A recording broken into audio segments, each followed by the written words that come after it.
प्रार्थना गर्दा प्रभुलाई धन्यवाद दिन्छु। तिम्रो विश्वास तिम्रो प्रेमले थाकेका मनहरू उठाउँछ। प्रेमले उसलाई स्वीकार गर, दास होइन आफ्नै मित्र।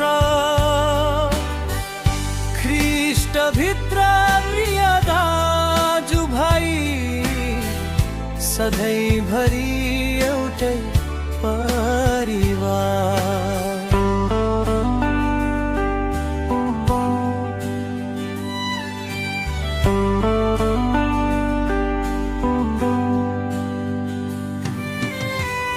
एक समय टाढा भुल्यो, लाज र दुःखले भरिएको। आज प्रभुको अनुग्रहले नयाँ जीवन पाएको छ।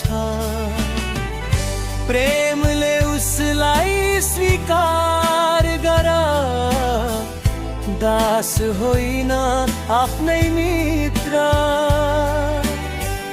ख्रीष्ट भित्र प्रिय दाजु भाइ, सधैँभरि एउटै परिवार।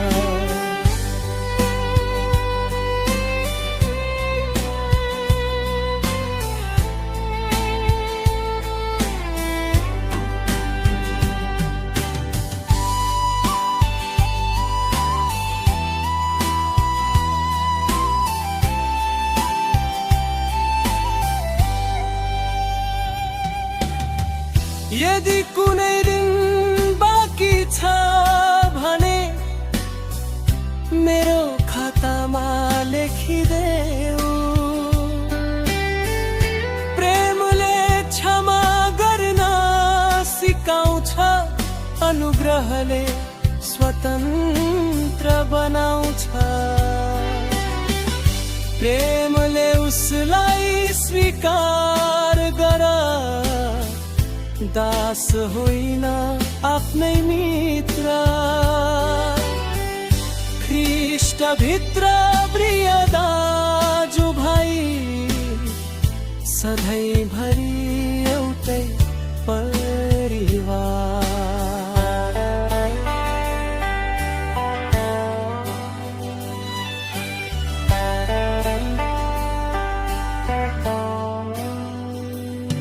तिम्रो हृदय आनन्दले भरियोस्, अनुग्रहको बाटोमा हिँड। ख्रीष्टको प्रेमले हामीलाई शान्तिमा सधैँ एक बनाओस्। प्रेमले उसलाई स्वीकार गर, दास होइन आफ्नै मित्र। ख्रीष्ट भित्र प्रिय दाजु भाइ, सधैँभरि एउटै परिवार।